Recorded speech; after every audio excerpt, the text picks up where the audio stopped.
Hi hello welcome friends. ఈ వీడియోలో వచ్చేసి మనం assessment of various entities. So various ఎంటిటీస్లో మనం అసెస్మెంట్స్ ఎట్లా చేస్తాము, మీన్స్ అసెస్మెంట్ అంటే మొత్తం ఎట్లా వెరిఫికేషన్ చేస్తాం అనేది చూసుకుంటాము.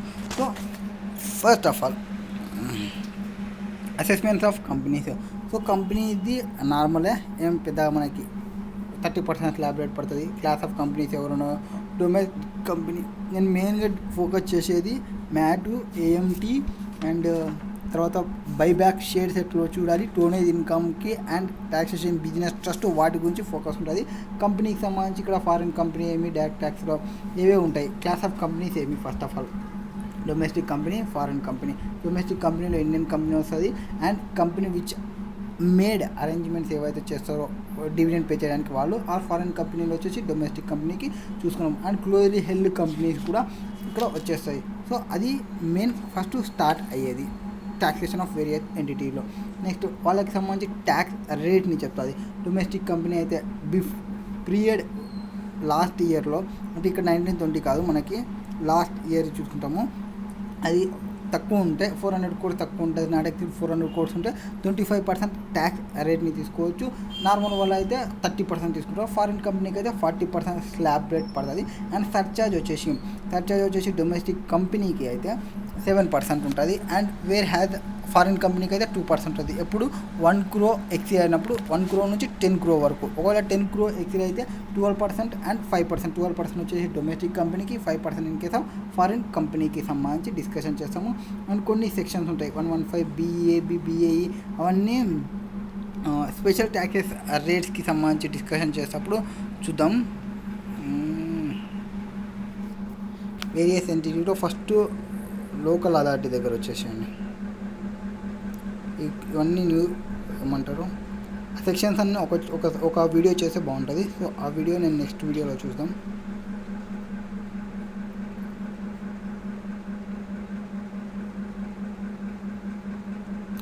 మ్యాట్ స్టార్ట్ అయిందా? ఓకే.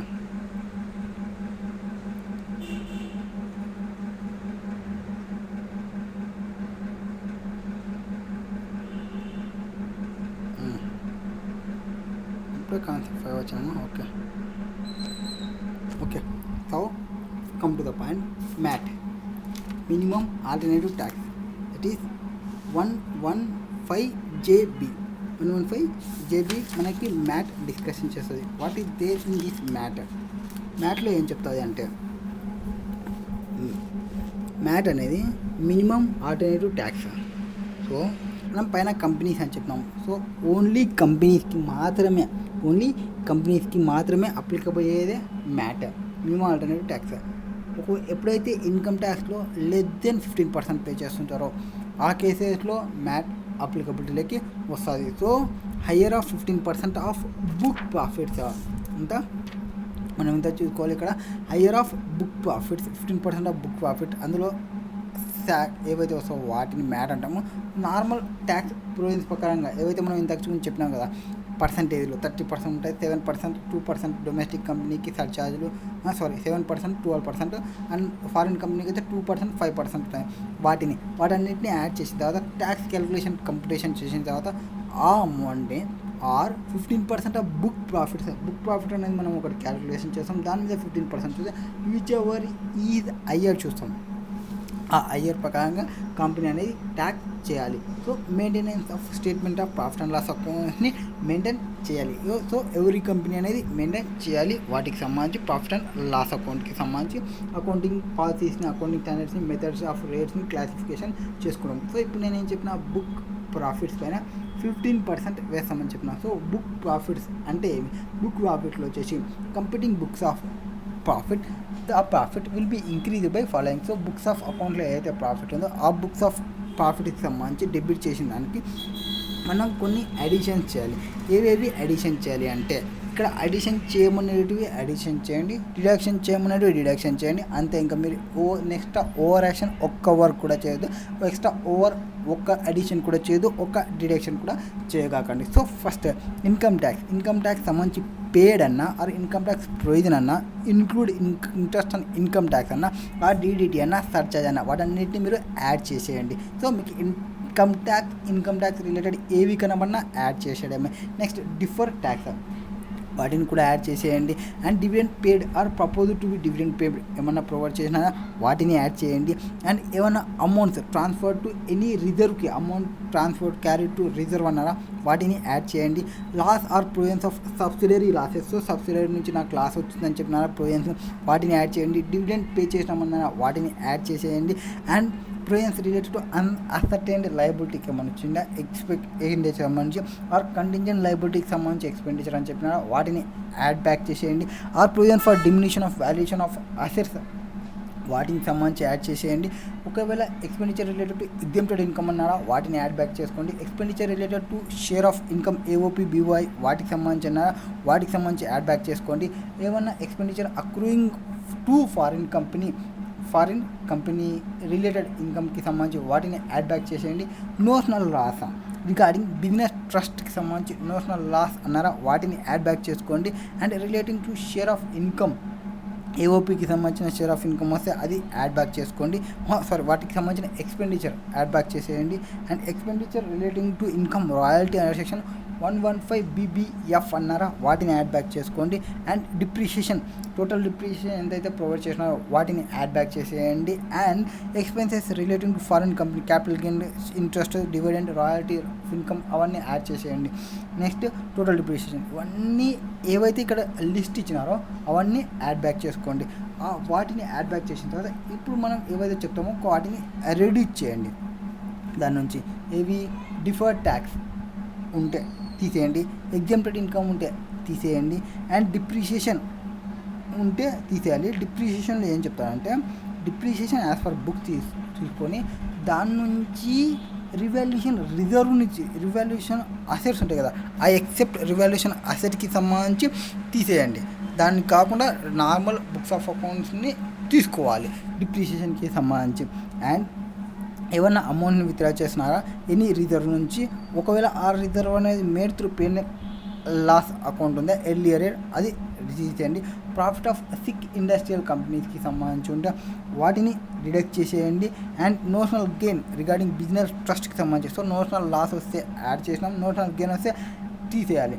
ఇన్కమ్ ఎగ్జాంప్టెడ్ ఏవైతే సెక్షన్ 10 ఏఓపి బీఓఐ అగ్రికల్చర్ ఇన్కమ్కి సంబంధించి అవన్నిటిని మనం ఇక్కడ లెస్ చేసేయాలి. అవి ఎందుకంటే ఇన్కమ్ ఫ్రమ్ అదర్ సోర్స్కి సంబంధించి share of income from AOP BOI వాటి నుంచి వచ్చేది తీసేయండి. And royalty income from parent under section 115 BBFకి సంబంధించి వాటిని తీసేయండి, అది మనకి సంబంధం లేదు. ఇన్కమ్ ఫ్రమ్ ఫారిన్ కంపెనీకి సంబంధించి, సో ఫారిన్ కంపెనీకి సంబంధించి బిజినెస్ ట్రస్ట్కి సంబంధించి వచ్చిన వాటిని తీసేయండి, అవి రావు. And transfer to of revaluation రిజర్వ్కి సంబంధించి టు ద ఎక్స్టెంట్ ఆఫ్ వాటికి సంబంధించి తీసేయండి. అండ్ వీటిలో ఇక్కడ మెయిన్ ఇంపార్టెంట్ ఏమంటే brought forward losses and unabsorbed depreciation పైన చెప్పిన లిస్ట్ని ఆటోమేటిక్ తీసేయచ్చు, నో ప్రాబ్లం. డిప్రిషియేషన్లో ఎక్సెప్ట్ రివాల్యూషన్ తీసేస్తాం, పక్కన పెట్టాలి. ఇక్కడ మీకు బుక్స్ ఆఫ్ అకౌంట్స్ ప్రకారం బ్రాడ్ ఫార్వర్డ్ లాస్ ఉంది ఆర్ అన్అబ్జర్వ్ డిప్రిషియేషన్ కూడా ఉంది as per books of whichever is lower తీసుకోవాలి, ఏది విచ్ ఎవర్ ఈజ్ లోయర్ తీసుకోవాలి, వాటిని మాత్రమే తీసుకోవాలి.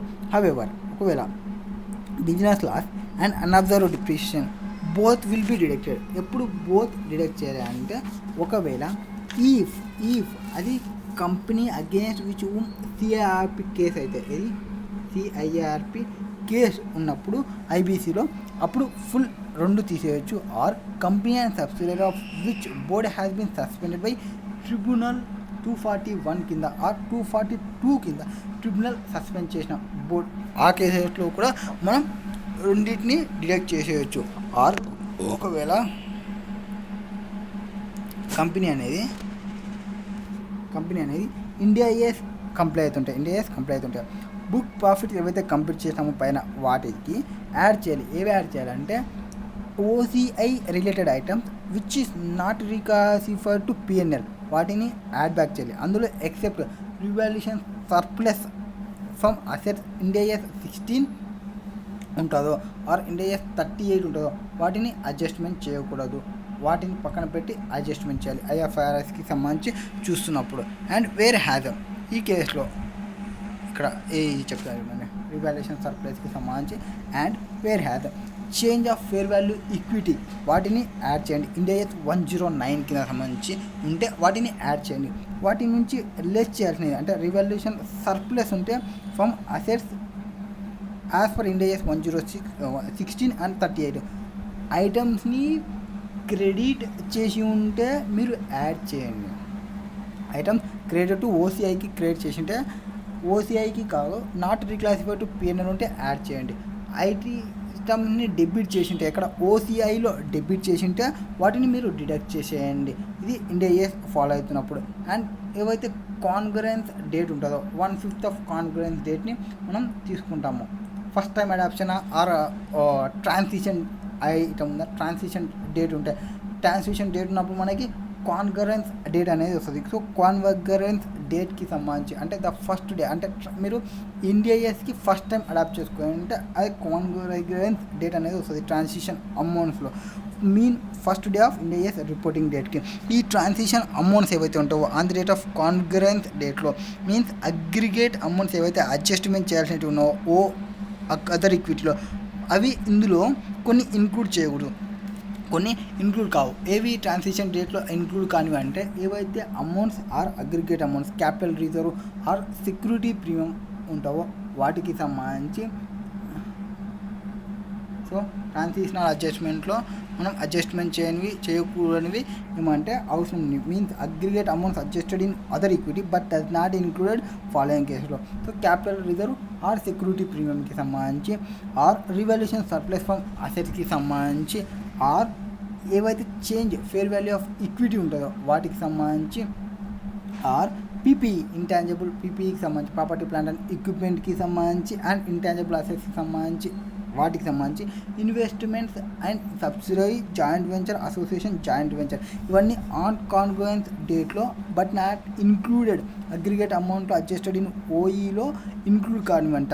ట్రాన్స్లేషన్ డేట్లో డిఫరెన్సెస్ ఏమైనా వస్తాయి వాటిని కాన్గ్రుయెన్స్ డేట్కి సంబంధించి. సో వీటన్నిటిని మనం ఏం చేయాలి అంటే అవి డెబిట్ చేసి ఉంటే లెస్ చేయాలి. ఎంత లెస్ చేయాలంటే 1/5 చేయాలి. సో అవన్నీ పైన ఏవైతే చెప్పినామో డివైడెడ్ బై 5 చేసి అంత అమౌంట్ వాళ్ళు డెబిట్ చేసిన అంటే మనం లెస్ చేయాలి, వాళ్ళు క్రెడిట్ చేసిన అంటే మనం యాడ్ చేయాలి. ఇది వాటికి సంబంధించి 115 సంబంధించి. నెక్స్ట్ ఇక్కడ మనం ఏం గుర్తుపెట్టుకోవాలంటే మెయిన్గా మ్యాట్లో ఏదైతే అబో పాయింట్స్ ఏవైతే చెప్పినామో నెట్ ప్రాఫిట్స్ అనేది కంప్లీట్ చేయాలి. యాజ్ పర్ షెడ్యూల్ 3 ప్రకారంగా వాళ్ళు కంప్లీట్ చేసి ఉండాలి కంపెనీస్ యాక్ట్ ప్రకారంగా. నెక్స్ట్ ఒకవేళ వాళ్ళు ఎలక్ట్రిసిటీ, బ్యాంక్, ఇన్సూరెన్స్ కంపెనీస్ వాళ్ళైతే వాళ్ళు రెస్పెక్టివ్ యాక్ట్ ప్రకారంగా వాళ్ళు కంప్లై అయి ఉంటారు. ఒకవేళ provision gratuity or leave salary warrant based actual valuation ascertained ఉంటే సో అవి యాడ్ చేయకండి. సో అసర్టైన్డ్ లైబిలిటీ ఉంటే ప్రొవిజన్స్ కానీ లీవ్ శాలరీ కానీ వారంటీ యాక్చువల్ వాల్యుయేషన్ కానీ అసర్టైన్డ్ లైబిలిటీ ఉంటే మీరు యాడ్ చేయకూడదు.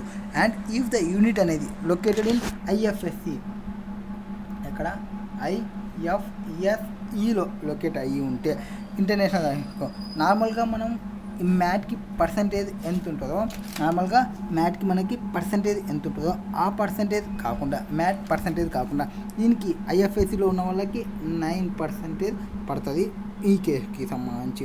And where has if assessee liable for మ్యాట్కి వచ్చినాక అవన్నీ కొంచెం ఎగ్జాంపుల్ చెప్తారు. ఎగ్జాంపుల్ మీరు చూసుకొని కావాలంటే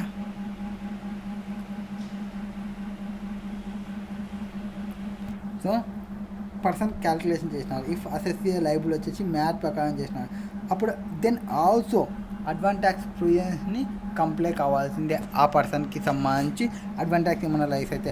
and 234A interest, 234B interest, 234C interest వాటిని కూడా కంప్లై కావాల్సిందే. And where has non applicability ఇక్కడ మనకి మ్యాట్ అనేది అప్లికబుల్ కాని కేసెస్ ఏమైనా ఉన్నాయంటే ఎస్ మ్యాట్ అనేది అప్లికబుల్ కాని కేసెస్ ఉంటాయి. ఇక్కడ అంటే life insurance company so LIC company వాళ్ళు ఉన్నాయా వాళ్ళకి సంబంధించి మ్యాట్ ప్రొవిజన్స్ అంటే అప్లికబుల్ కాదు. ఆర్ ఎవరైతే కంపెనీస్ 115BAA 115BAB ఆఫ్ చేసుకుంటారో వాళ్ళకి మ్యాట్ అనేది అప్లికబుల్ కాదు. అండ్ 115JB ఏం చెప్తారు అంటే 115JA ఏం చెప్తారు అంటే మ్యాట్ అనేది greater than normal income tax ఉంటే దెన్ ఎక్సెస్ అనేది ట్రీట్ యాజ్ మ్యాట్గా ట్రీట్ చేస్తాము. ఒకవేళ మ్యాట్ క్రెడిట్ అనేది cannot set off or set off కాకుంటే క్యారీ ఫార్వర్డ్ చేసుకోవచ్చు. మనం ఒక 15 years వరకు మనం క్యారీ ఫార్వర్డ్ చేసుకోవచ్చు. Or it can be set off in the year which normal tax, ఎప్పుడైతే నార్మల్ ట్యాక్స్ ఎక్కువ ఉందనుకోండి మ్యాట్ని మనం సెటప్ చేసుకుంటాము అప్ టు డిఫరెన్షియల్ అమౌంట్ వరకు. ఒకవేళ అది కంపెనీ అనేది కన్వర్షన్ అయిందనుకోండి సో ఇక్కడ చెప్తున్నాను కదా ఐఎఫ్ఎస్సికి అయితే మామూలు నార్మల్ మ్యాట్ అయితే 15%, ఇన్స్టెడ్ ఆఫ్ 15% 9% పడుతుంది ఐఎఫ్ఎస్సిలో ఉన్నప్పుడు. నౌ మ్యాట్లో కన్వర్షన్ అయింది, ఏది కంపెనీ ఉంది కదా ఈ కంపెనీ నుంచి ఎల్ఎల్పికి కన్వర్ట్ అయింది. మ్యాట్ క్యారీ ఫార్వర్డ్ చేసుకోవచ్చా? No, not allowed to carry for the MAT. ఇది మ్యాట్కి సంబంధించి డిస్కషన్ మ్యాక్సిమం కవర్ చేసినాను అనుకుంటున్నా. సో అక్కడ ఏం లేదు, పైన చెప్పిన వాటిని అడిషన్ చేసినాం, డిలీషన్ చేసినాం. అండ్ ఇండియా ఏస్కి సంబంధించి ఉంటే అవి అడిషన్ ఆల్రెడీ డెబిట్ అంటే మనం డిడక్ట్ చేస్తాం, క్రెడిట్ అంటే యాడ్ చేస్తాం. 1/5 ట్రాన్సాక్షన్ ఏదైతే 1/5 మనం కన్సిడర్ చేయాలి. నెక్స్ట్ బైబ్యాక్కి సంబంధించి చూద్దాం. సో బైబ్యాక్లో ఏం చెప్తారంటే సెక్షన్ 115QA డిస్కషన్ చేస్తుంది. By domestic company or listed or unlisted company ఉంటే ఎట్లుంటుంది, ఆర్ అది ఫారిన్ కంపెనీ అయితే ఎట్లుంటుంది. సో కంపెనీ నార్మల్గా కంపెనీ ట్యాక్స్ రేట్ ఎట్లుంటుంది అంటే 20% tax rate plus surcharge plus 4% tax rate. So ఇంత ట్యాక్స్ లయబిలిటీ పడుతుంది ఆన్ ద డిస్ట్రిబ్యూటెడ్ ఇన్కమ్ పైన పడుతుంది. ఇక్కడ పర్సన్స్ వచ్చేసి షేర్ హోల్డర్స్కి అయితే లయబిలిటీ అనేది ఏమీ రాదు. So share holders will be exempted under section 1034 ప్రకారంగా ఎగ్జామ్ట్ అయిపోతారు.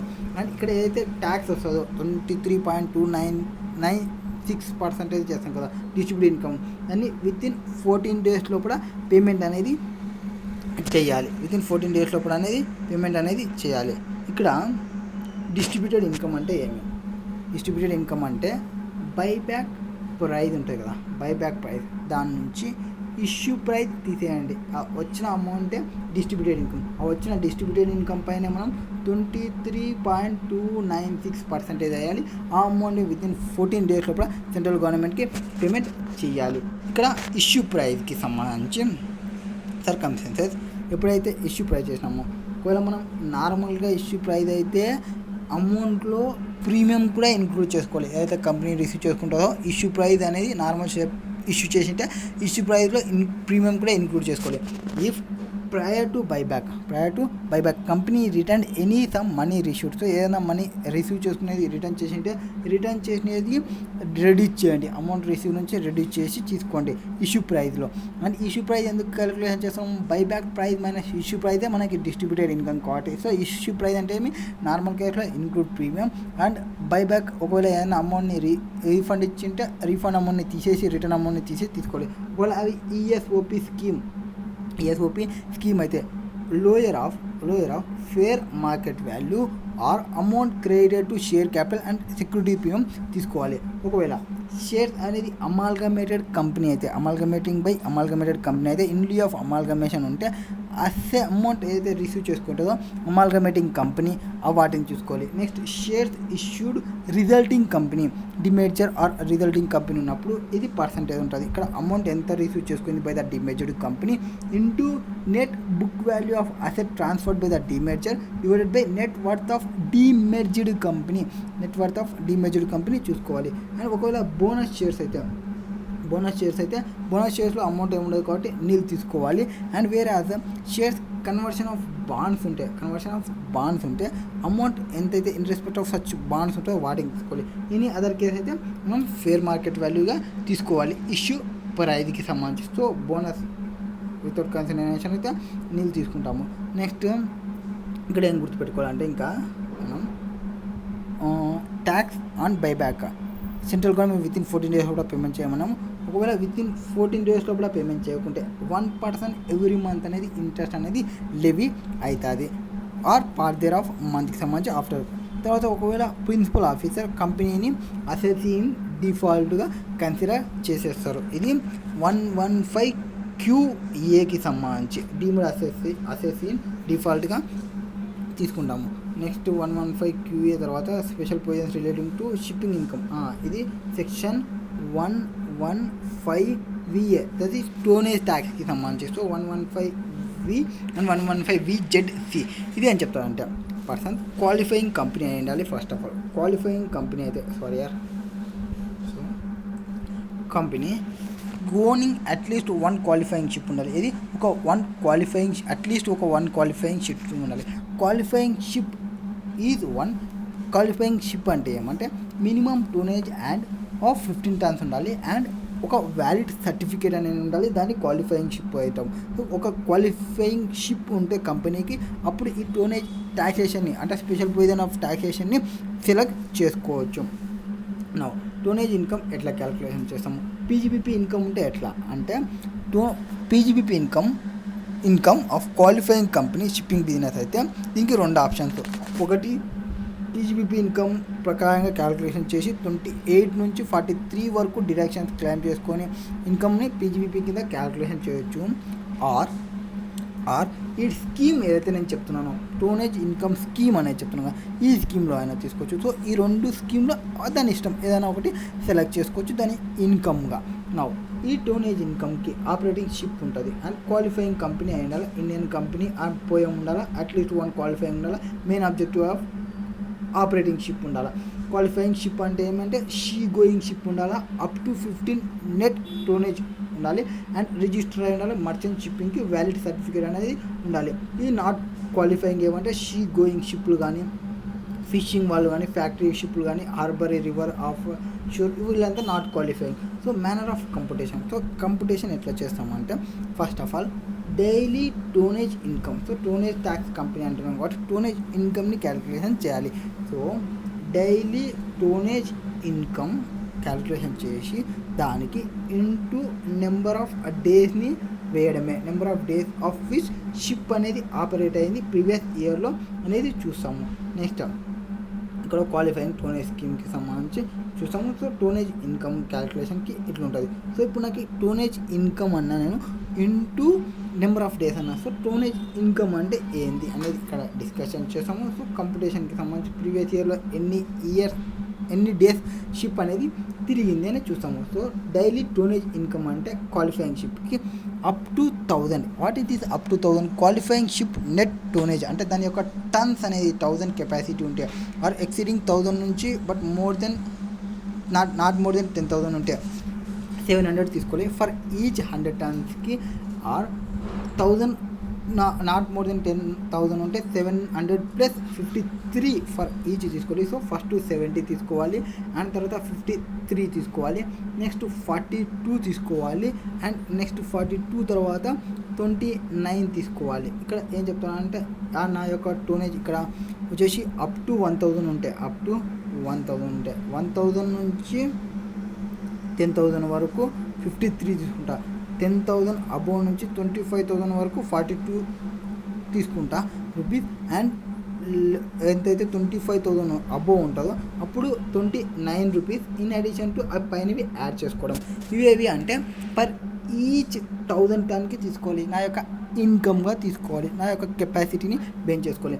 అండ్ ఇక్కడ నాకు ఏదైతే డివైడెడ్ బై చేస్తామో అంటే 29 అమౌంట్ 100 టన్స్కి తీసుకుంటాం కదా, రౌండెడ్ ఆఫ్ టు నియరెస్ట్ 100 రూపీస్కి నేను రౌండ్ ఆఫ్ చేయాలి మల్టిపుల్ అయ్యి 100కి.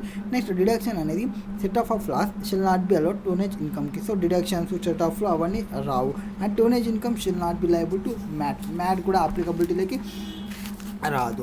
అండ్ వేరే ఇక్కడ వచ్చేసి ఆ కండిషన్ అప్లికబుల్ అయితే టోనేజ్ స్కీమ్కి సంబంధించి మనం మినిమంగా ఒక 20% క్వాలిఫైయింగ్ షిప్ అయి ఉండాలి. రిలవెంట్ షిప్పింగ్ ఇన్కమ్ ఉంది.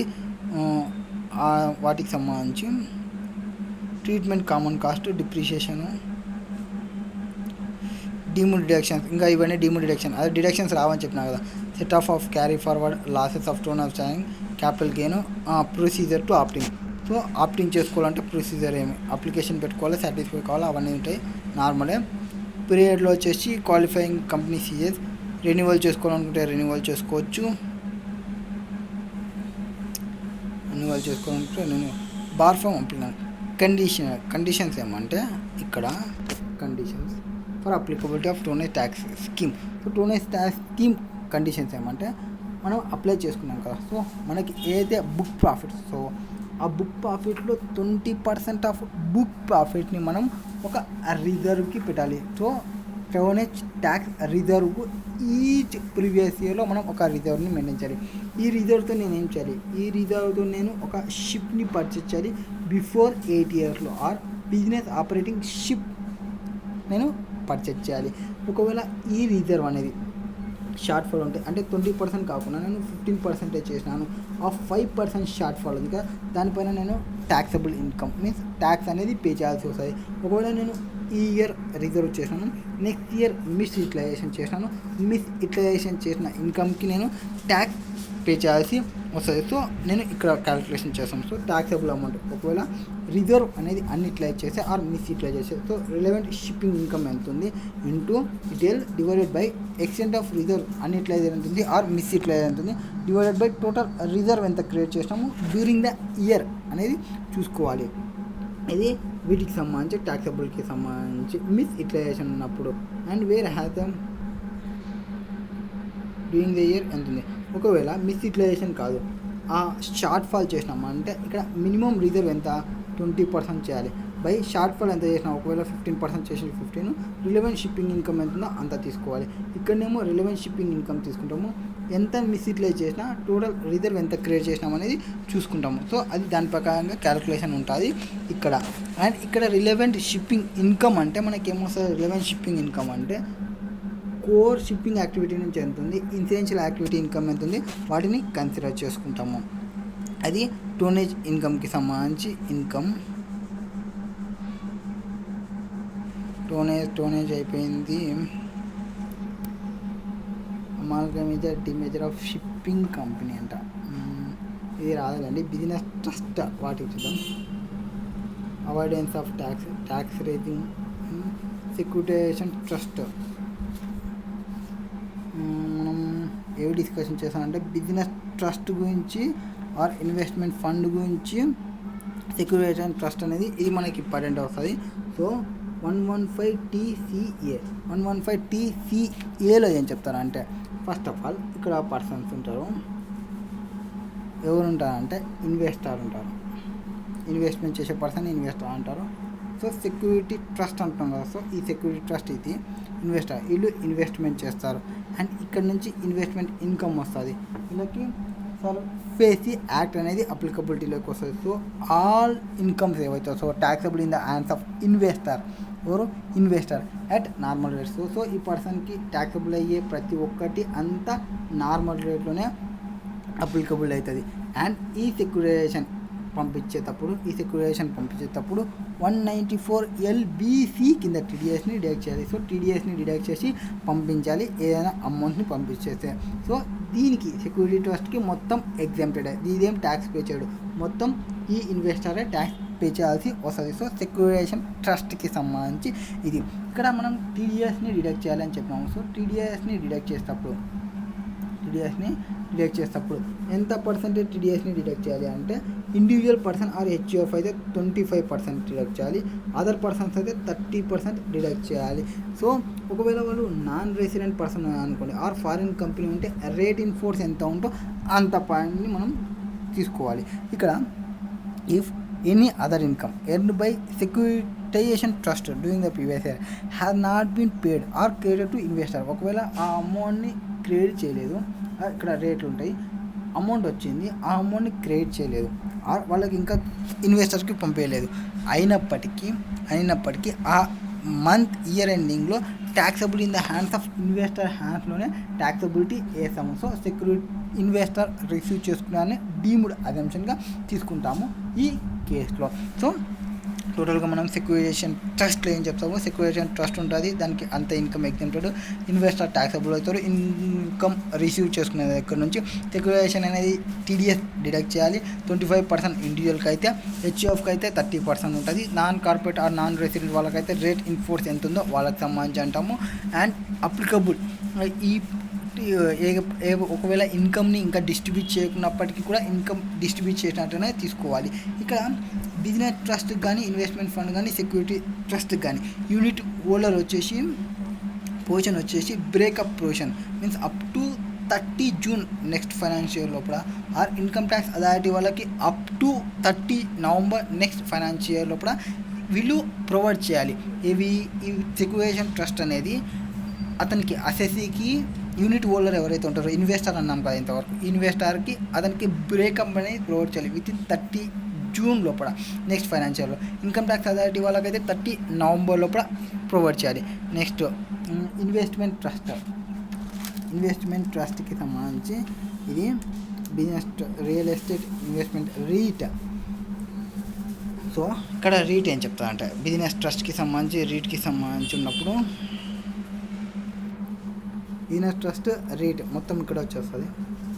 ఫస్ట్ ఎవరి హ్యాండ్స్లో యాన్ అవుతుంది, బిజినెస్ ట్రస్ట్లో యాన్ అవుతుందా ఆర్ పర్సన్కి సంబంధించి అంటే ఫస్ట్ ఈ బిజినెస్ ట్రస్ట్ అంటే ఇది సెబీ నుంచి రిజిస్టర్ అయి ఉంటుంది. సేమ్ అట్లనే మనకి ఇన్వెస్టర్ ఉంటాడు అండ్ ఇక్కడ ఇంకొకటి ఉంటుంది స్పెషల్ పర్పస్ వెహికల్ అనేది. సో ఇది వెహికల్ అనుకోండి. సో మనం ఇన్వెస్టర్ అనుకోండి, ఇంతకుముందు డైరెక్ట్ పోయినాము, ఇప్పుడు డైరెక్ట్ పోవడానికి రాదు. సో త్రూ ఇంకొక పర్సన్ ద్వారా పోతాము. ఈ త్రూ ఇంకొక పర్సన్ బిజినెస్ ట్రస్ట్ అనవచ్చు, అనవచ్చు ఆర్ ఇన్వైట్ అనవచ్చు. ఇది ఎస్పీవి అనేది కంపెనీ, ఇండియన్ కంపెనీ అయి ఉంటుంది. వీళ్ళు వచ్చేసి యూనిట్ హోల్డర్ అంటాము, ఇది బిజినెస్ ట్రస్ట్ అంటాము. వీళ్ళకి ఇన్కమ్స్ వస్తుంటాయి. సో వీళ్ళ మధ్యలో వచ్చే ఇన్కమ్స్ ఏవైతే ఉంటావో సో ఇక్కడ నుంచి ఫస్ట్ ఇక్కడ ఇన్కమ్ వస్తుంది, తర్వాత ఇక్కడ నుంచి ఇక్కడ ట్రాన్స్ఫర్ చేస్తుంటారు కదా, ఇక్కడ నుంచి ఇక్కడ వచ్చినప్పుడు ఏం జరుగుతుంది అనేది చూద్దాం. సో ఇటు సైడ్ ఉన్నప్పుడు ఇంట్రెస్ట్ వచ్చిందా, ఎస్పీవి బిజినెస్ ట్రస్ట్కి ఇంట్రెస్ట్ పంపిస్తుందా, డివిడెండ్ పంపిస్తుందా, ఎగ్జామ్టెడ్. ఏమి ఇంట్రెస్ట్ కానీ డివిడెండ్ కానీ ఎగ్జామ్టెడ్. సో ఈద్ ముబారక్, ఎంజాయ్ చేసుకోండి అని చెప్తుంది.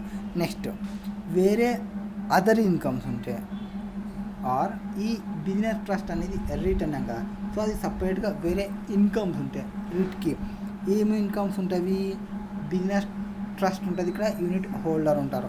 సో బిజినెస్ ట్రస్ట్కి రెంటల్ ఇన్కమ్ కానీ ఆర్ వేరే అదర్ ఇన్కమ్స్ కానీ బిజినెస్ ట్రస్ట్కి ఉంటే బిజినెస్ ట్రస్ట్ ఎగ్జామ్ట్ అవుతుంది, యూనిట్ హోల్డర్ వచ్చేసి ట్యాక్సబుల్ అవుతారు.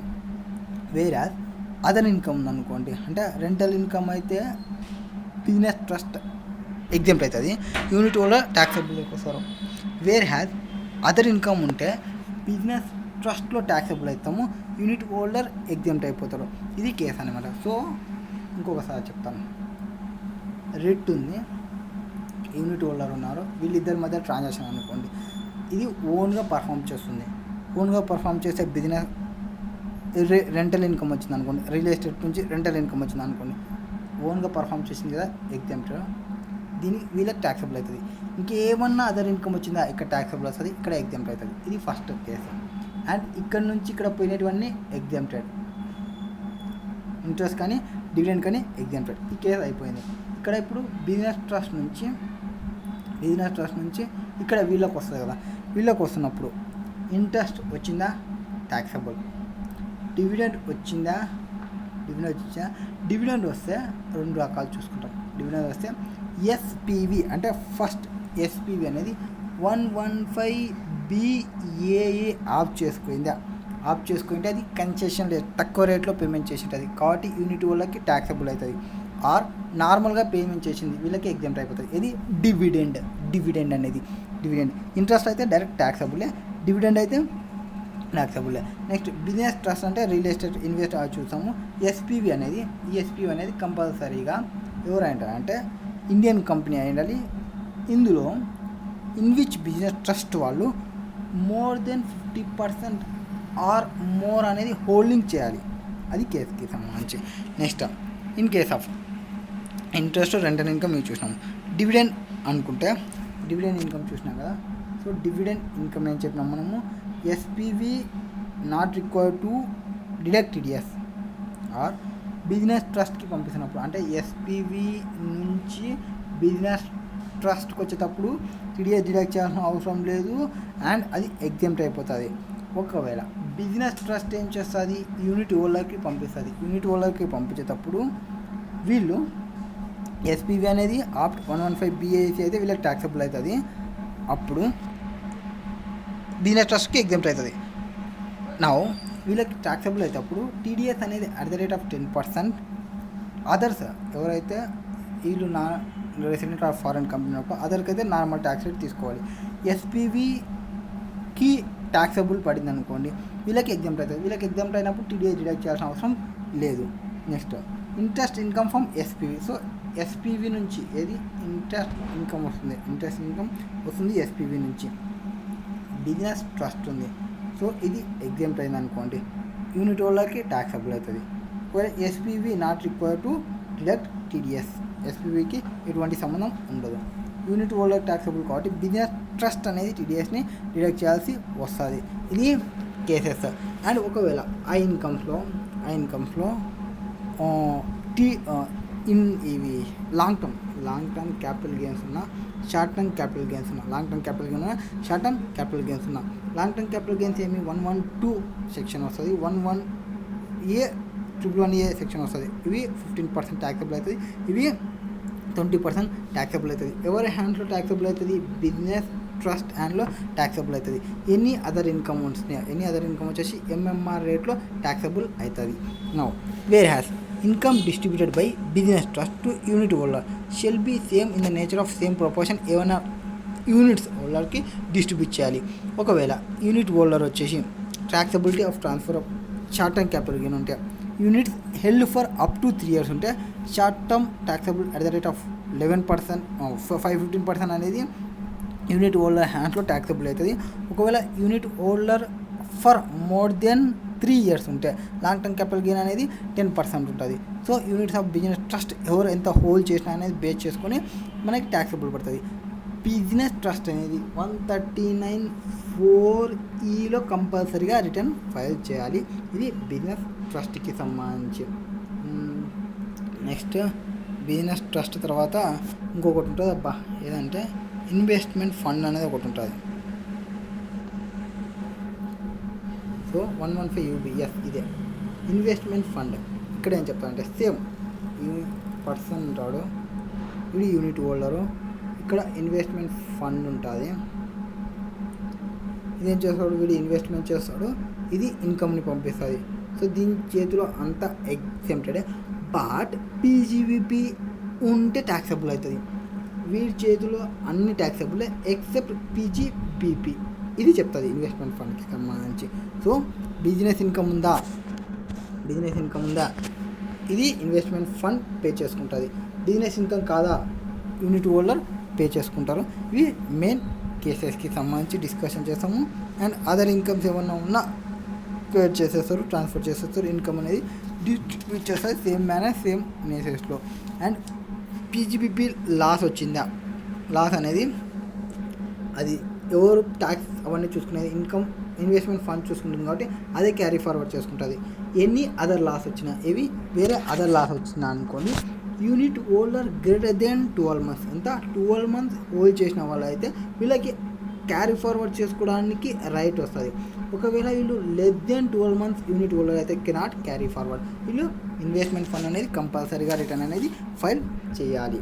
ఇది అసెస్మెంట్ ఆఫ్ వేరియస్ ఎంటిటీలో ఇన్వెస్ట్మెంట్ ఫండ్కి సంబంధించి మెయిన్. ఇంకా ఇందులో మెయిన్ ఎవరున్నారబ్బా, బైబ్యాక్ డిస్కషన్ చేశాను, మ్యాట్కి డిస్కషన్ చేసినాము, అదర్ ఏఎంటీ కూడా ఇంపార్టెంటే. సో ఏఎంటీ ఏం చెప్తుంది అని చూద్దాం. సో ఏఎంటీ ఏం చెప్తుంది అంటే 115JBకి సంబంధించి డిస్కషన్, 115JC to JF. ఇంతకుముందు మ్యాట్ చూసినాం. మ్యాట్ పైన ఏం చెప్పినాం మనము, 15% స్లాబ్ రేట్ 15% రేట్ పడుతుంది కంపెనీస్కి. ఒకవేళ అది IFSC అయితే 9% పడుతుంది. 15 years వీళ్ళు క్యారీ ఫార్వర్డ్ చేసుకోవచ్చు అని చెప్పినాం కదా. అది మ్యాట్కి సంబంధించి. మ్యాట్ ఎవరికి అప్లికబుల్? ఓన్లీ కంపెనీస్ని డీల్ చేస్తుంది మ్యాట్ అనేది. ఏఎంటీ అనేది అదర్ దెన్ కంపెనీ ఆల్ పర్సన్ని డీల్ చేసేదే ఏఎంటీ, ఆల్టర్నేటివ్ మినిమం ట్యాక్స్. ఇక్కడ ఏఎంటీ రేట్ ఎంత ఉంటుంది అంటే సేమ్ 15% ఉంటుంది ఏఎంటీ రేట్ అనేది సేమ్. ఒకవేళ IFSC అయితే 9% ఉంటుంది. సో అక్కడ రేట్ సేమ్, ఇక్కడ rate same. No issue, no problem. ఇక్కడ అక్కడ 15% ఏదాని మీద చేసినాం, బుక్ ప్రాఫిట్స్ పైన చేస్తాం. ఇక్కడ 15% ఏదాని మీద చేస్తామంటే అడ్జస్టెడ్ టోటల్ ఇన్కమ్ పైన చేస్తాము. ఏఎంటీ అప్లికబుల్ అయినా అడ్వాన్స్ ట్యాక్స్ అవన్నీ పే చేయాల్సిందే. సో ఏఎంటీ అప్లికబిలిటీలోకి ఎప్పుడు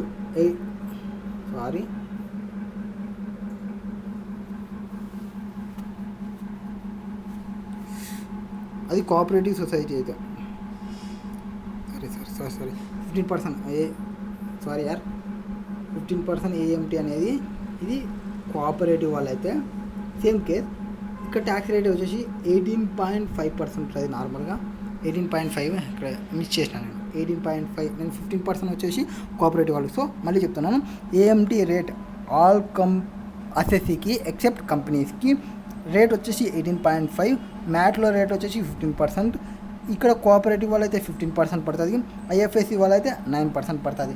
సో అడ్జస్టెడ్ టోటల్ ఇన్కమ్ పైన మనము 18.5% వేస్తాము. అడ్జస్టెడ్ టోటల్ ఇన్కమ్లో ఇవి యాడ్ చేసేయాలి. 10 ఏఏ ఏమైనా ఉంటే యాడ్ చేసేయండి, డిడక్షన్ 35 ఏడి ఏమైనా ఉంటే యాడ్ చేసేయండి, 80 ఐఏ టు 80 ఆర్ఆర్బి ఏమైనా ఉంటే వాటిని యాడ్ చేయండి. ఎక్సెప్ట్ పి 80 పి తీసుకోండి. ఇది ఫర్నిచ్ చేయాలి.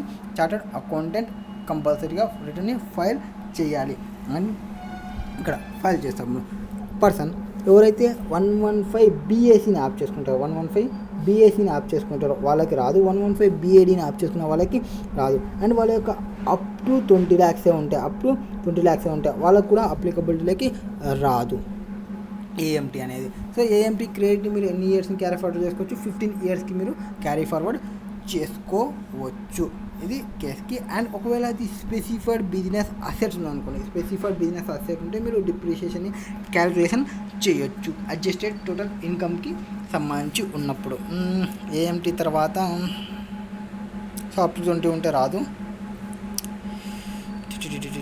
అసెస్మెంట్ ఆఫ్ ఇండివిజువల్కి సంబంధించి అంటే స్పెషల్ ఇవి రేట్లు అండి. ఇది నార్మల్ ట్యాక్స్ రేట్స్ అవన్నీ మీరు చూసుకోండి.